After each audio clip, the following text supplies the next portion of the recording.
Hey guys, so I started making a video and unfortunately, I don't know why, but it stopped right in the middle of me doing the video. So I'm gonna start over again. So hi, how is everybody today? It's raining out.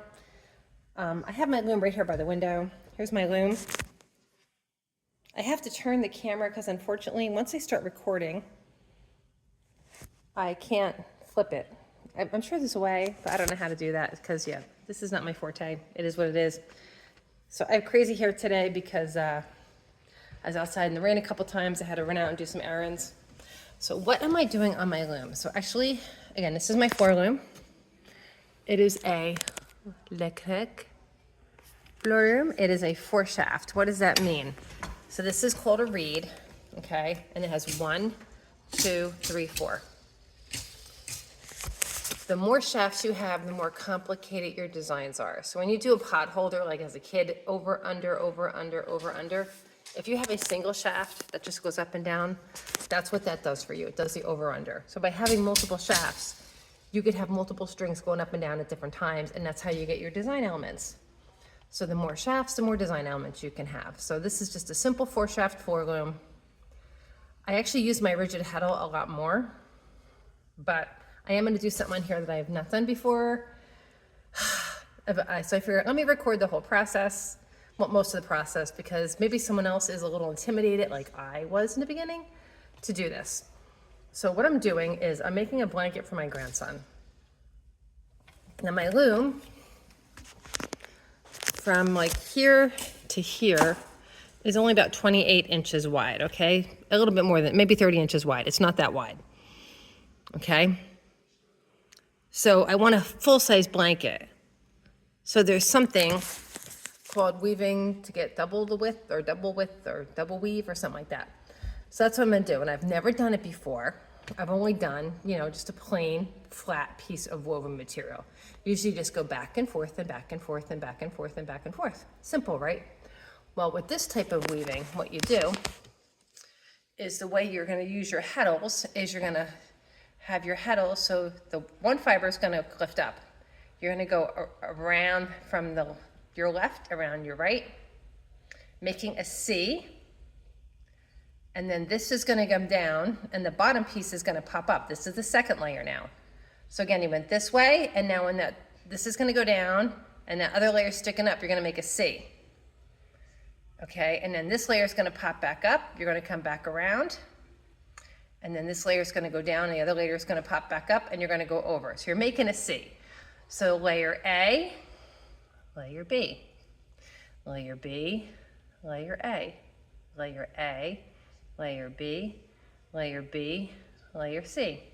So that's basically how you're going to weave, okay? So it's easy the first time you use 2 colors. So right here I have red and I have blue. So my top layer is going to be red, and my bottom layer is going to be blue. I am using acrylic again because this is for my grandson and he's young, and my daughter still finds like candy bars in his bed and stuff like that, so I'm not using like good quality wool here. And if I make a mistake, it's no big deal. It's not a huge expense. It's acrylic. So the first thing I wanted to do is find out how tall I wanted this blanket to be. Like, how long do I want this blanket to be? So I decided I wanted it about 70 inches tall. Okay, well, when you weave, you end up losing length because as you weave, it takes up space. It shortens the fibers up a little bit. So if you want it 70 inches, I'm actually gonna do it about 95. So I might end up being like 75, because that's about how much you lose, okay? I might be a little taller. That's okay. I don't care. I just don't want it shorter than 70. So I'm going to do it 95. My fibers are all 95 inches long. So my fibers here, they're all 95 inches long. How do I measure that out? I'll tell you that in a minute. Then I have to decide how many ends do I need. What's an end? What the heck are you talking about? Okay, every time you put a string through your loom, that's called an end. So these are some of my ends right here. So here's some blue ends. Here's some red ends. You have to determine how many ends you're going to have. So how do you do that? So again, I'm doing a double weave. So I'm gonna turn this around. Sorry, I don't know how to turn it around while I'm actually recording, so I'm just gonna turn you around and show you. So then this is my reed right here. So that's a reed. Each one of these slats, if I put a ruler here, there are 8 slats per inch, okay? Usually when I weave, one end goes through each slat. I'll have a red one and maybe a blue one, then a red one and a blue one normally. But because I'm doing double weave, I'm actually going to have 2 ends through each slat. So I did 28 inches times 8, and then I doubled that for how many ends it is. It ends up being 400 and something ends, okay? So 400 and something ends. So I need, I actually have it in my book. Where did I put my book? I think I dropped my book over here. So I'll tell you the exact number of ends I need. It fell on the floor. No, not that one. Where did I put my book? Oh, here it is. So for my, hang out there a second. For my shawl, for my blanket, sorry, for my blanket, I need 464 ends. So basically 464 strings, each of them being 95 inches long. Okay? So that's the first part of this. Figure out how long you want it, how wide you want it. And then also look at your reed, like I showed you, and figure out how many ends per inch you need. Okay, so I need 464 ends at 95 inches of fiber per end. Okay? That's done. So now you have to, I bought my fiber a while ago. You figure out your yardage, how many yards you need. And now I'm getting my ends ready. How do I get my ends ready? My husband's watching me. He's just shaking his head.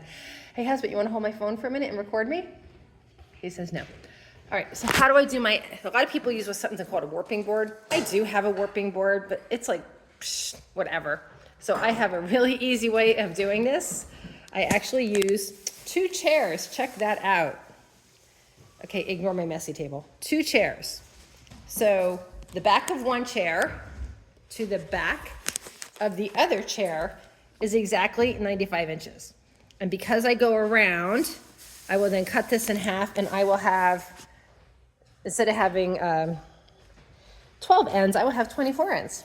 So I have 24 pieces that are 95 inches. And I tend to work in those small chunks because it's easier. I don't want to get overwhelmed. Then I can put a couple on at a time and it's no big deal. So each of these, then I kind of, see how I kind of crochet it to make it easier to manage? I kind of hand crochet it, hand knit, whatever.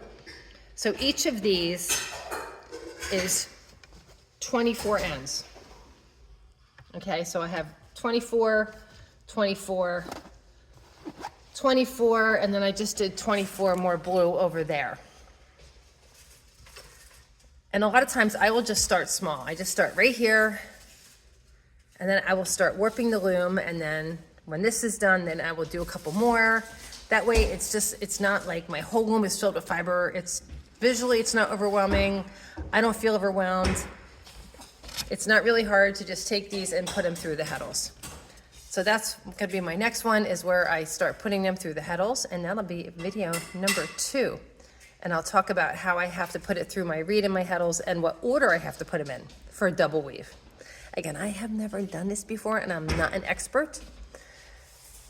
So, if I make a big faux pas, I just kind of, but again, I'm hoping that as a beginner doing this, someone else that's a beginner might feel more comfortable, watching this and be like, okay, I got it, all right?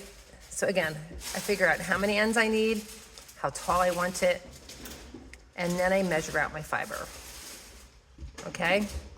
So you all have a great day.